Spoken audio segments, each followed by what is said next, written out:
Hello everyone, welcome to biophilic भावनापुरी।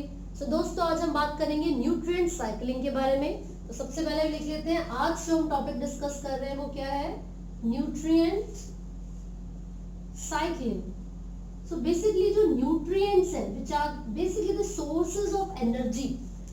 जब भी हम न्यूट्रिएंट्स के बारे में बात करते हैं तो हम बोलते हैं कि ये सोर्स है एनर्जी के, और ये अलग अलग फॉर्म्स में हमारे एनवायरनमेंट में प्रेजेंट होंगे। स्पेसिफिकली सॉइल के अंदर मिलेंगे आपको ये न्यूट्रिएंट्स। तो कौन कौन से न्यूट्रिएंट्स हो सकते हैं? वो कार्बन हो सकता है, राइट, वो नाइट्रोजन हो सकता है, फॉस्फोरस हो सकता है, या फिर calcium. So these all are the calcium, these all are the nutrients which are present in the soil. ठीक है, तो एक टर्म है जो कि आपको याद रखनी है, which is standing state. Term कौन सी है? Standing state. स्टैंडिंग स्टेट का मतलब होता है the amount of nutrients present in the soil at a given time. किसी भी एक समय पर सॉइल के अंदर जो अमाउंट ऑफ न्यूट्रिएंट प्रेजेंट है उसी को हम बोलेंगे स्टैंडिंग स्टेट। तो लिख लेते हैं इसकी define, the amount of nutrients present in the soil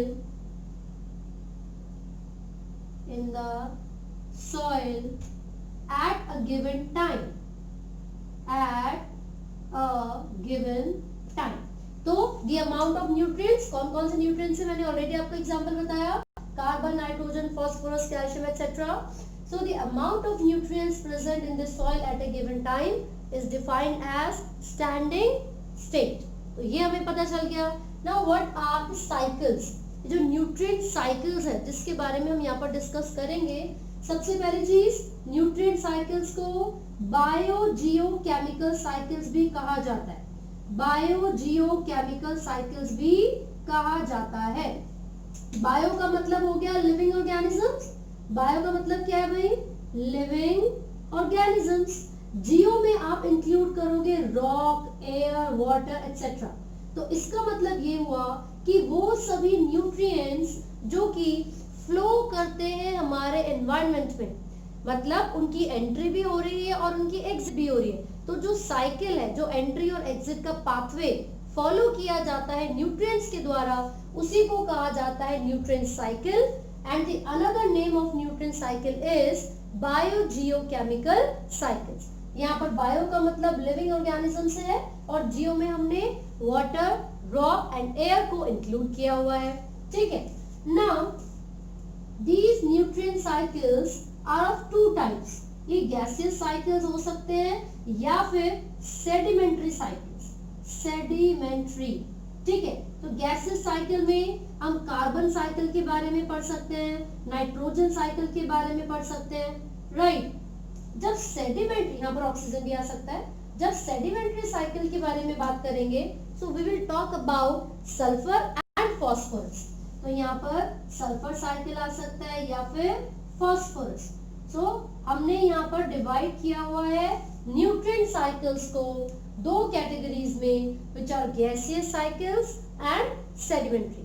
तो हमारे अर्थ में, हमारे अर्थ की क्रस्ट पर ये जो न्यूट्रिएंट्स प्रेजेंट होते हैं वो अलग अलग फॉर्म में हो सकते हैं, राइट। तो जहां पर सबसे ज्यादा मात्रा में कोई न्यूट्रिएंट प्रेजेंट होगा उस प्लेस को हम रिजर्वियर कहते हैं। रिजर्व करके रखा जाता है जहां पर किसी चीज को। तो कार्बन, नाइट्रोजन, ऑक्सीजन ये गैसेस की फॉर्म में प्रेजेंट होंगे, अवेलेबल होंगे, तो गैसियस साइकिल चलेगा। इनका जो एक्सचेंज होता है वो गैसेस की फॉर्म में होता है। लेकिन सेडिमेंट्री जो कि जैसे कि रॉक में प्रेजेंट है ना, तो फास्फोरस का जब साइकिल हम पढ़ेंगे तो आप देखेंगे कि जो रिजर्वियर होता है फास्फोरस का वो रॉक होता है, चट्टाने। ठीक है, नाउ द क्वेश्चन इज, हमें इन न्यूट्रिएंट्स को रिजर्व करने की जरूरत क्या है? बेसिकली जो हमारी नीड्स है, जो डिमांड है ना, उसके हिसाब से अगर कभी हमारे सामने कोई न्यूट्रिएंट अवेलेबल ना हो तो फिर हमारी तो लाइफ आगे चल ही नहीं पाएगी। तो उस कमी को पूरा करने के लिए हमारे पास कुछ अमाउंट में न्यूट्रिएंट्स स्टोर्ड होने चाहिए, रिजर्व होने चाहिए। तो रिजर्वियर का एक इंपॉर्टेंट फंक्शन जो मैं आपको यहाँ पर बता रही हूँ, फटाफट से लिख लेते हैं, ये क्वेश्चन कई बार पूछ लिया जाता है। तो जो रिजर्वियर्स हैं बेसिकली वो their function is to meet the deficit of nutrients due to imbalance of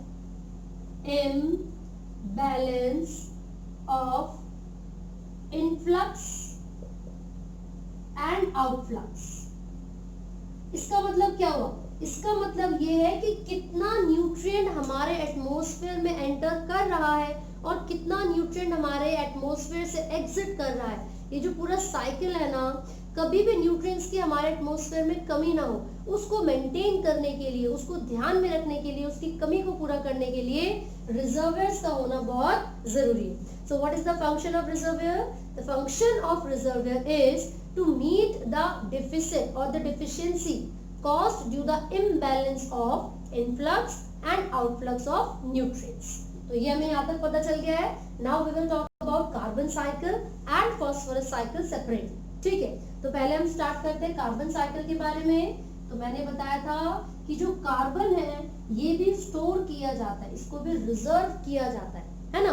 तो अगर मैं आपको बताऊं कि कार्बन को कहाँ कहाँ रिजर्व कर रखा है, तो सबसे इंपॉर्टेंट चीज हमारी ही बॉडी के अंदर, यानी कि जो लिविंग ऑर्गेनिजम्स होते हैं उनके अगर ड्राई वेट की बात की जाए तो 49% of the dry weight of living organism is carbon only. मतलब हमारी बॉडी में वाटर है, वाटर के बाद जो नेक्स्ट लेवल है, मतलब जिसकी मात्रा बहुत ज्यादा है आफ्टर वाटर, वो क्या है? वो कार्बन है। 49% of carbon is present or is found in dry weight of living organism, dry weight of living organisms, right? इसके अलावा approximately 71% of carbon is present in ocean, समुद्र में प्रेजेंट है। तो समुद्र के अंदर जो कार्बन प्रेजेंट है उसकी मात्रा कितनी है? 71%। तो ओशियनिक वाटर भी एक तरीके से रिजर्व तो हो गया भाई, वो रिजर्वर ही तो है, क्योंकि उसने 71% पानी के अंदर 71% कार्बन को स्टोर करके रखा हुआ है ना। तो रिजर्वर की जब हम बात करते हैं, वो हम ऐसी चीज के बारे में डिस्कस कर रहे हैं जो कि स्टोर करके रखता है, किसी चीज को रिजर्व करके रखता है कि आगे चल के उसका इस्तेमाल किया जा सके। इसके अलावा जो फॉसिल फ्यूल्स होते हैं, fossil fuels, these are also, they also act as the reservoir of carbon. ये भी कार्बन को स्टोर करके रख रहे हैं, है ना। तो जो कार्बन का साइकिल चलता है, कैसे चलता है? बहुत सारे रिएक्शंस होते हैं, जैसे कि फोटोसिंथेसिस की बात कर लीजिए, तो लगभग 4 × 10⁻13 kg of CO2, carbon is fixed, carbon is fixed annually by किसकी मदद से? सिर्फ एक ही प्रोसेस जिसकी मैं यहाँ पर बात कर रही हूँ वो है फोटोसिंथेसिस। इसका मतलब ये हुआ कि जो प्लांट्स होते हैं वो फोटोसिंथेसिस करके साल में लगभग 4 × 10⁻13 kg ऑफ कार्बन को फिक्स कर लेते हैं, उसके अमाउंट को बैलेंस कर लेते हैं। ठीक है, तो इसी तरीके से हम लोग जब रेस्पिरेशन करेंगे तो रेस्पिरेशन के दौरान भी कुछ मात्रा में, कुछ अमाउंट में कार्बन को, CO2 को हम रिलीज कर रहे हैं। तो जो गैसेस एक्सचेंज होता है कार्बन का एटमॉस्फेयर के और हमारे बीच में, लिविंग ऑर्गेनिज्म के बीच में, वो काफी ज्यादा है। ठीक है, इसके अलावा जैसे मैंने आपको फॉसिल फ्यूल बोला था, तो जो बर्निंग होती है, इनकी कंबशन होती है, burning of fossil fuel, forest fire, volcanoes, ये सब क्या है? These all are the additional sources for the release of carbon into the atmosphere। ठीक है, तो जब भी फोटोसिंथेसिस होगी तो कार्बन को फिक्स किया जाएगा, प्लांट्स एब्जॉर्ब कर लेते हैं CO2 को। जब रेस्पिरेशन होगी तो हम CO2 को रिलीज कर देते हैं। जब बर्निंग ऑफ फॉसिल हो रहा है, फॉरेस्ट फायर या वोल्केनो हो रहा है, तो उसमें क्या होता है? एडिशनल वो तरीके हैं जिससे हमारे एटमॉस्फेयर में कार्बन का फ्लो होता है। ठीक है, सो ये सारी चीजें हमने कार्बन साइकिल के बारे में पढ़ी है, you should know about this. तो रेस्पिरेशन और फोटोसिंथेसिस भी सबसे इंपॉर्टेंट पॉइंट्स हैं जो आपको कार्बन साइकिल में याद रखने हैं, राइट। तो इसका एक पिक्चर, एक डायग्राम एनसीईआरटी में गिवन है। तो वहां पर क्या था, जैसे काऊ है, तो काऊ ने क्या किया? ऑक्सीजन को इनटेक किया और CO2 को रिलीज, वो CO2 प्लांट ने एब्जॉर्ब कर ली, है ना। अब प्लांट क्या करेगी? प्लांट्स को एनिमल ने खाया, उन्होंने एब्जॉर्ब कर लिया। या फिर क्रस्टेशियन है, वो भी CO2 को एब्जॉर्ब कर रहे हैं। आप देख सकते हो फॉरेस्ट फायर हो गई, कोई पत्ता जल गया, टहनी जल गई, पेड़ जल गया, तो उसमें से काफी ज्यादा CO2 रिलीज होती है which is absorb by plant. तो साइकिल चलता रहता है, प्लांट्स ने CO2 को एब्जॉर्ब किया, उन्होंने ऑक्सीजन को रिलीज किया, एनिमल ने ऑक्सीजन को रिलीज किया, CO2 को या ऑक्सीजन को एब्जॉर्ब किया, CO2 को रिलीज किया, सब चलता रहता है। ठीक है, अब आगे हम बढ़ेंगे and we will talk about phosphorus cycle. तो ये जो फास्फोरस साइकिल है, फास्फोरस साइकिल, तो सबसे पहले हम देख लेते हैं कि फास्फोरस साइकिल का रिजर्वियर क्या होगा। इसका रिजर्वियर क्या है भाई, रॉक यानी कि चट्टाने। सबसे ज्यादा मात्रा में जो फास्फोरस होता है वो रॉक में मिलता है and this is present in the form of phosphate. किसकी फॉर्म में मिलेगा, फॉस्फेट की फॉर्म में मिलेगा, राइट। हमें फास्फोरस की जरूरत क्या है भाई, कार्बन के बारे में तो मैंने बताया कि फोटोसिंथेसिस होती है, तो प्लांट्स कार्बन डाइऑक्साइड को फिक्स करेंगे, फूड बनेगा, एनर्जी मिलेगी, है ना। तो फास्फोरस के भी तो कोई ना कोई फंक्शंस, कोई ना कोई यूजेस होंगे। What are the uses of phosphorus? सबसे पहले एनर्जी करेंसी में, एनर्जी करेंसी यानी कि एटीपी की फॉर्मेशन में फास्फोरस की बहुत जरूरत होती है। Second, biological membranes, biological membranes यानी कि जैसे हमारी प्लाज्मा मेम्ब्रेन है, फॉस्फोलिपिड लेयर, उसकी फॉर्मेशन में भी फास्फोरस की जरूरत है। Third, nucleic acids, nucleic acids का मतलब डीएनए और आरएनए से है, तो जो हमारा जेनेटिक मटेरियल है उसमें भी तो फास्फोरस प्रेजेंट होता है, दैट मींस यहाँ पर न्यूक्लिक एसिड की फॉर्मेशन के लिए भी फास्फोरस की जरूरत होगी। Along with this these are used in the formation of shells, teeth and bones। तो इन सब चीजों के कंपोजिशन में भी कौन इन्वॉल्व है, फास्फोरस इन्वॉल्व है। So these are basic requirements, needs, जिसकी वजह से हमें फास्फोरस की भी जरूरत पड़ेगी। फास्फोरस का साइकिल चलना भी बहुत जरूरी है हमारे एटमॉस्फेयर में, ठीक है। तो यूजेस भी हमें पता चल गए, कहाँ इसका रिजर्वियर है वो भी पता चला, किस फॉर्म में प्रेजेंट होता है वो भी। एक बहुत ही सिंपल सा मॉडल फास्फोरस साइकिल का आपकी बुक में बना हुआ है, फटाफट से वो देख लेते हैं। देखो, these nutrients are basically present in the soil। तो सबसे पहले जो सॉइल कंपोजिशन है, जो सॉइल है उसकी क्या होती है, वेदरिंग होती है। सॉइल को ब्रेक डाउन किया जाता है, कुछ जैसे लाइकेन वगैरह ने ब्रेक डाउन किया। तो जब सॉइल वेदरिंग की जाएगी, जब सॉइल को ब्रेक डाउन किया जाएगा, तो जो न्यूट्रिएंट्स है, इसके अंदर जो न्यूट्रिएंट्स है वो न्यूट्रिएंट्स एब्जॉर्ब कर लिए जाते हैं। तो देखो, रॉक था, चट्टाने, रॉक की वेदरिंग हो गई यानी कि ब्रेक डाउन कर दिया गया रॉक को, सॉइल की फॉर्मेशन हो जाती है। This soil is absorbed by the plants. इस सॉइल को, इसमें जो न्यूट्रिएंट्स थे उसको किसने एब्जॉर्ब कर लिया, प्लांट्स ने। और कुछ ऐसी हो जाती है विच इज रन ऑफ यानी कि ब्रेक, मतलब पानी के साथ बह के चली गई या वेस्ट हो गई, and this is the Uptake by plants. अब इन प्लांट्स से एनर्जी को ऑब्टेन करने का काम किसका होगा, कंज्यूमर्स का होगा, राइट। तो एक समय ऐसा भी आएगा कि प्लांट्स की भी डेथ हो जाएगी, कंज्यूमर्स की भी डेथ हो जाएगी, और ये बन जाएंगे डेट्रिटस, है ना। क्या बन जाएंगे, डेट्रिटस में बदल जाएंगे। तो ये सब चीजें सॉइल में होती हैं। तो सॉइल के अंदर ऑलरेडी बहुत सारे बैक्टीरिया, फंगस प्रेजेंट होते हैं जो कि कॉम्प्लेक्स सब्सटेंसेस को सिंपलर इनऑर्गेनिक सब्सटेंसेस में ब्रेक डाउन करेंगे, विच इज डीकंपोजिशन। डीकंपोजिशन, तो हमने यहाँ पर देखा कि जब डीकंपोजिशन हुआ प्लांट्स का या कंज्यूमर का, तो ये जो प्लांट्स या कंज्यूमर डेड और डिकेइंग थे, जिसको डेट्रिटस हमने बोला है, उनको डीकंपोज कर दिया गया बैक्टीरिया या फंगस की मदद से, और इनमें से जो न्यूट्रिएंट रिलीज हुए वो वापस कहां पर आ गए, सॉइल में आ गए। So this is why it is called a cycle, क्योंकि जो फ्लो हो रहा है वो क्या हो रहा है, बिल्कुल कॉन्टिन्यूसली चलता जा रहा है और वापस वहीं पर आके रुक रहा है। तो बेसिकली सॉइल में जो न्यूट्रिएंट्स थे प्लांट्स ने एब्जॉर्ब किए, कुछ रन ऑफ हो जाते हैं। न्यूट्रिएंट्स कहां से आए, सॉइल में। रॉक एक रिजर्वियर था जिसने स्टोर करके रखा हुआ था। जब चट्टानों का ब्रेक डाउन हुआ, रॉक वेदरिंग हुई, तो फिर सॉइल की फॉर्मेशन हुई थी। Now these plants will be eaten by consumers. अब कुछ प्लांट्स जो टहनियां हैं, पत्तियां हैं, ये सब चीजें नीचे गिरेगी तो लिटर, उसको कहते हैं लिटर, इट विल फॉल, ठीक है। टहनियां, पत्ते सब गिर गई है, वो भी डेट्रिटस में बदल गई, इनकी डेथ हो गई, वो भी डेट्रिटस में बदल गए। फिर डीकंपोजर्स ने इनको सिंपल इनऑर्गेनिक सब्सटेंसेस में ब्रेक कर दिया और जितने भी न्यूट्रिएंट्स थे वो सब वापस ऐड हो गए soil. So this is a very simple model of phosphorus cycle. ये आपको जरूर याद रखना है, लेबलिंग पूछ ली जाती है इसमें से, ठीक है ना। अब डिफरेंस क्या है फॉस्फोरस साइकिल में एंड कार्बन साइकिल में? कोई ना कोई डिफरेंस तो होगा ना। तो पहला डिफरेंस ये है, जब रेनफॉल होता है तो कार्बन का जो आउटपुट है वो बहुत ज्यादा है, यानी कि जब भी बारिश आती है तो उसमें जो कार्बन का अमाउंट है, कार्बन की मात्रा है, वो फास्फोरस से बहुत ही ज्यादा होती है, राइट।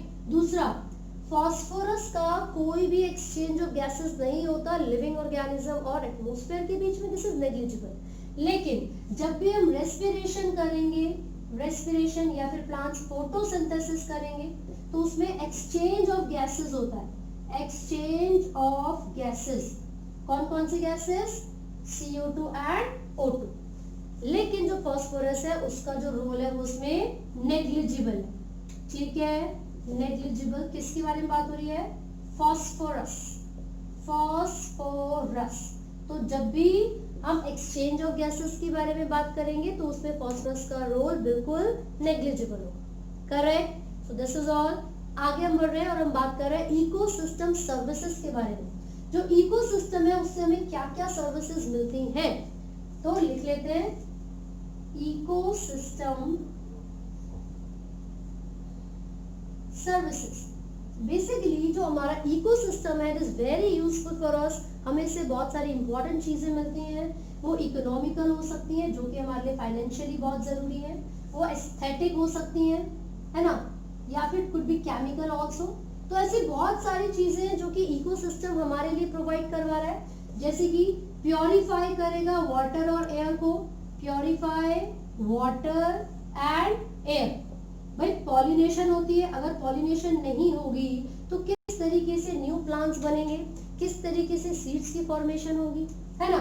जब हम उसके अलावा बात करेंगे तो मेडिसिनल पर्पस के लिए हमारे लिए बहुत ज्यादा जरूरी है हमारा जो इकोसिस्टम है, ठीक है।